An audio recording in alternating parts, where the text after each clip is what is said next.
નમસ્કાર, આપ જોઈ રહ્યા છો જનસાક્ષી ન્યૂઝ। નજર કરી આજના મુખ્ય સમાચારો પર।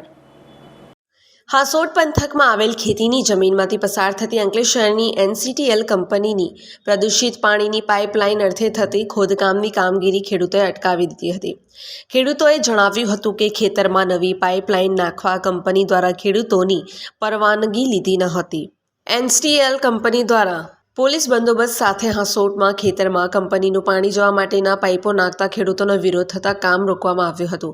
ખેડૂતોએ પોલીસની હાજરીમાં કામગીરી રોકી હતી। કંપનીના સીઈઓ ઉમેશ ચૌહાણના મતે આ પાઇપલાઇન નાખવા માટે પ્રાંત અધિકારીની સહમતિ લેવામાં આવી હતી અને બાદમાં પોલીસ બંદોબસ્ત માંગવામાં આવ્યો હતો। તેઓએ એવું પણ ઉમેર્યું હતું કે ખેડૂતો સાથે અગાઉ બેઠક યોજવામાં આવી હતી, પરંતુ ખેડૂતો બેઠકમાં હાજર રહ્યા ન હતા। આ બાદ આજે પોલીસ બંદોબસ્ત વચ્ચે પાઇપલાઇન નાખવાની કામગીરી હાથ ધરવામાં આવી હતી, પરંતુ કેટલાક ખેડૂતોએ તેનો વિરોધ કર્યો હતો। આજ રોજ અમારે 15 કિલોમીટર જે સ્ટીલ પાઇપલાઇન નાખવાની છે એની કામગીરી માટે આવેલા હતા। સ્થળ પર અમુક ખેડૂતોએ વિરોધ ઉઠાવ્યો અને કામગીરી અટકાવેલ છે કે અમારે જાણ વગર તમે ખેતરમાં કેમ પ્રવેશો છો એમ કરીને અમને અટકાવવામાં આવેલ।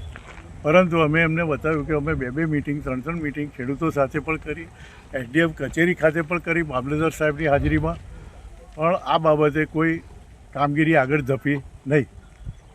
એમની રજૂઆત અનુસાર 2 વખત સર્વે કરવામાં આવ્યો અને પાક વળતર અંગે પણ ફરીથી વળતરની રકમ નક્કી કરવામાં આવેલ, છતાં પણ ત્યાંથી એ લોકોએ સ્વીકારેલ નહીં આ બાબત માટે અને મિટિંગમાં ત્યારબાદ આવેલ પણ નહીં। પછી એસડીએમ ખાતે એવું નક્કી કરવામાં આવ્યું કે ભાઈ ઝડપી કામગીરી કરો માટે આ કામ ડિલે થાય છે તો તમે પોલીસ પ્રોટેક્શન સાથે પણ રહી અને કામગીરી આગળ ધપાવો। એ બાબત અમે કાર્યપાલક ઇજનેર શ્રી જીઆઈડીસી દ્વારા પોલીસ પ્રોટેક્શનની કાર્યવાહી કરાવી અને ત્યારબાદ પોલીસ પ્રોટેક્શન મળેથી અમે કામગીરી આગળ શરૂ આજ રોજ કરવામાં આવેલ। હું હાસોટ ગામનો રહેવાસી છું અને હાસોટ ગામમાં હું ખેતી કરું છું। આજે જે અત્યારે આપણે જે જમીન પર ઊભા છીએ એ મારા કબજાવાળી જમીન છે અને એમાં હું ખેતી કરું છું।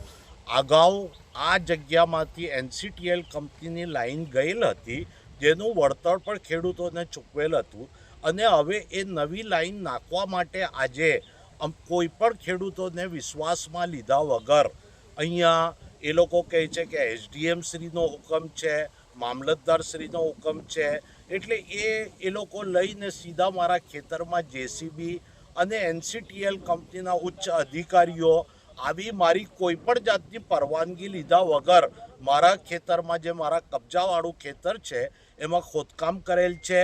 એટલે અત્રે હું સુરત રહું છું, એટલે સુરતથી મારે તાત્કાલિક આવવું પડ્યું અને મેં એ સાહેબશ્રીઓને વિનંતી કરી કે અમારી મંજૂરી વગર આપ શ્રી અમારા ખેતરમાં પ્રવેશ કઈ રીતના કરી શકો, કારણ કે આ લાઈનમાંથી જે પાણી જવાનું છે એ બહુ જ દૂષિત છે।